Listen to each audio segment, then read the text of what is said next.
So this is my new series. Not sure what exactly I'm going to call it. It's either going to be called Songs You Slept On or Songs Slept On. Or Slept On Songs, whatever. And if you don't know what that means, it basically just means songs that you may have missed. So I'll be covering songs that I think you should listen to, or that deserve some recognition from the past month. So with this being the first episode, I'll be looking at songs that I feel like you should listen to from January. These aren't necessarily the best songs in the world. They're not going to be the best songs of the month, maybe not even the best songs of the week or even the day that they were released.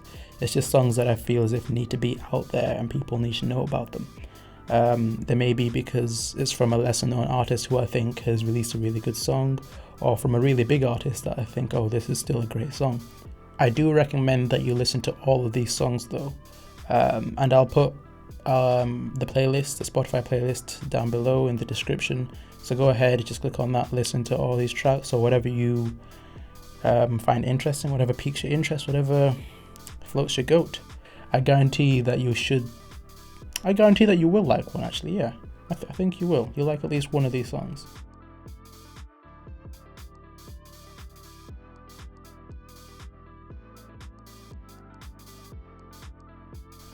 So for my 5 quick fire songs, I've got Declan McKenna with Beautiful Faces, Bombay Bicycle Club with Everything Else Has Gone Wrong, Lion Babe with a cover of Nelly's song Hot in Here, Sunday Archives live performance on a colours show of Iceland Moss, and Easy Life with Sangria.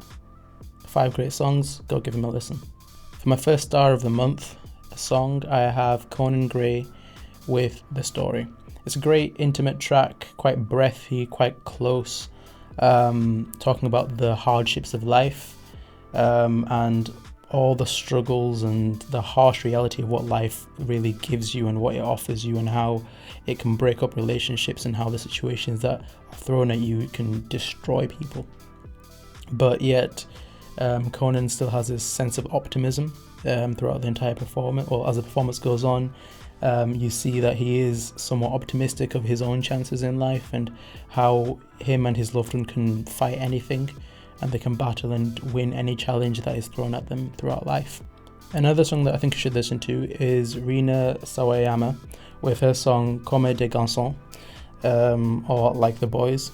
It's a great poppy dance track, obviously aimed at girls. It is talking about the sort of fake it till you make it mentality that some people have in life, and that you should sort of adopt that, and sort of parodying the whole you got to do it like a boy thing, and saying that if you can just fake it and be a bit more manly about it, and fake your confidence, you should be able to make it, and you can do whatever you want. But yeah, the instrumentals, the production on this is booming. It's great bass guitar there.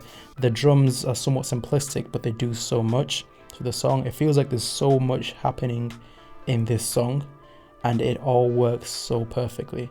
For a third track, I've got Gorillaz featuring Slow Tie and Slaves with Momentary Bliss, which is probably the most British song you could find from this year. A great uplifting song about being happy to be yourself, taking control of your own destiny, moving forward and saying, screw everybody else and whatever they're saying, this is what I want to do in my life, and I'm going to take control of my life. I'm going to do what I feel like is necessary for me to move forward and be happy with my own life. I see Gorillaz at their best as 2005 Demon Days, one of my all-time favourite albums, and I feel like this is sort of taking a step back towards that, but also using the influences that they had in their last full record of Humans. My second star song of the month is Mac Miller with Good News. This is probably the most high profile song on this entire list. The song is so intimate, the song is so closed off, it makes you feel like you just want to cry, and the first time I heard it I did cry, because it's just such an emotional and powerful song. It is real, it is grounded in his own thoughts, so yeah, please listen to it. If you want to know a bit more about the song and what I think about it and my opinions, go to the Mac Miller review that I did quite recently. I talk a bit more about it in there, so yeah, give that a listen. I've also got Mac Miller's Hand Me Downs on this list because I couldn't decide which one I should choose. Should I go for a more popular song, or should I go for the song that I think less people will know about it, but it's still a great song? So I've just decided to put them both in here. Hand Me Downs is just a song looking at the person or the woman that Mac really adored, and he really enjoyed spending time with her, and how he wanted to have kids with her. He wanted to hand down his genes because she was so beautiful. She was this grand design, as he says. And it does also just add to the entire album and the song the fact that obviously we don't want to reflect on it too much, but Mac is gone, and you've got to think of, he wanted kids, he had so much to live for, he had all these plans and all these things that he wanted to accomplish in life, and yet he's not here. So it's just another heart-wrenching song from the album that just keeps ripping you to shreds as you listen to it. The next song that I've got is In My Mind by Muramasa. This is a song that, to be fair, the first time I listened to it, I didn't care too much for it. But when I saw him live a few weeks back, that's when I realised the brilliance of the song. It sort of has like this Tame Impala feel to it in its production, the sound, the quality, the drums and everything that is used there, as well as just Alex's voice as he sings. The song is an embodiment of the entire album, which is meant to be looking at nostalgia, and this is probably one of the songs that does that the best, because it puts you into that reflective mindset and makes you think, oh wow, and you go back and think about your own childhood. I know I did. I can remember all the brilliant summers that were just relaxed and just playing football with friends, and that's what I love about this song. It puts you back into that mindset of I'm just another child. The third and final song that I feel as if you need to listen to is a song by Lane 8 featuring Polissa called Brightest Lights. It's not like your bopping and jumping EDM track. It's a really relaxed and somewhat lo-fi beat, which is sort of exemplified and is put up front and center by its almost 7-minute track time, and the fact that you have to wait 2 minutes and a few seconds to listen to the first lyric to be said. You sort of lose yourself as you listen to it, that you don't really care what it's about. It's more of the experience of listening to this song and what it does for you as an individual and where it takes you. Every time I've listened to it, it's always put a smile on my face. I've always felt that little bit happier and just more calm and relaxed, and it makes you sort of feel as if everything in life is going to be okay, because you're just at this state of peace and this state of calm. Another song that I feel like you should listen to is Orla Gotland's song Heavy. Because of her voice and her delivery, you have to pay attention to what she's saying, which is brilliant, and it makes everything hit harder. She makes it very clear that she just wants to emphasize on all the things, especially the little things that you'll miss about being in a relationship with a person, because I think in a lot of pop songs or just a lot of love songs, you get like the general story about what happened, but you don't really get to hear the aftermath. Or even in heartbreak songs, you don't get to hear all these little nuances and all these little details that people don't mention about them that make a true love story. The next track that I want to highlight is Sevdaliza's song Oh My God.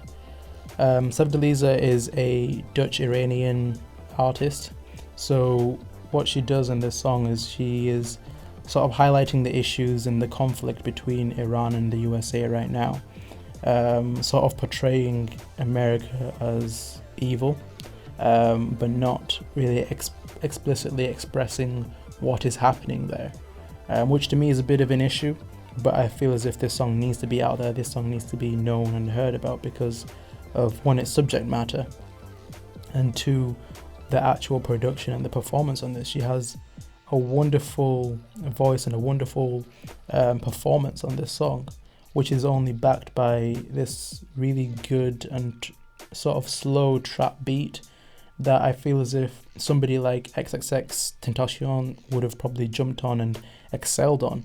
Sevdaliza has a very close and in-your-face performance on this, which obviously adds to the whole atmosphere of the song and the vibe of the song and the subject matter and stuff, and sort of getting it straight to you and literally in your ears that this is what is happening, without explicitly saying this is what is happening. Yeah, I feel as if this is a song that needs to be heard. This needs to be heard by the people, and just get it out there. Let's get this song somewhere in the world. Let's get it to, I don't know, a top 500 or something. That's my goal now. The next song that I want to highlight is muisc's song Stay Away, but this is the live recording of it as a Spotify session. On the song, it's more focused on the little things that you are going to avoid doing now, like going out with friends, because if you go out with a friend, then this thing will happen, then it'll remind you of your ex, and then you're going to go sort of relapse and be like, oh, I need to get back with them. And it really emphasizes on the whole fact that letting go is the easy part, but moving on is always going to be the hard part, because you've been with this person for a very, very long time, and you've sort of become one person. You've got similar interests. Your friendship groups have sort of mingled, or you've got similar friends, mutual friends, and if you hang out with them, you're more likely to remember about your ex. And all these little things that sort of make up you as a person and the relationship that you can no longer really be with, or that they're trying to avoid. That part of you was also a large part of them.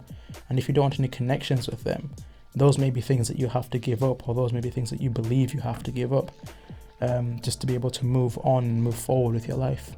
The last song I wanted to really highlight is Tyler the Creator's Best Interest. This is a song that was actually an unfinished song and never made it onto Ego. Honestly, I feel like what is on the album is better than this, because I feel as if it would have been a flip between this, Best Interest, and A Boy with a Gun, which has a slightly different story of basically Tyler threatening his loved one and the girl, saying that if you don't pick between me and her, I'm gonna kill the both of you. Those are my 15 songs that I feel like you should listen to. Those are the songs that I believe some of you may have slept on, and I just wanted to put those songs out there, let you guys know what is out there in the world. And yeah, like, share, subscribe, tell me what you like, what you don't like. Check out the Spotify playlist down below in the description. Also subscribe, please subscribe and hit that bell.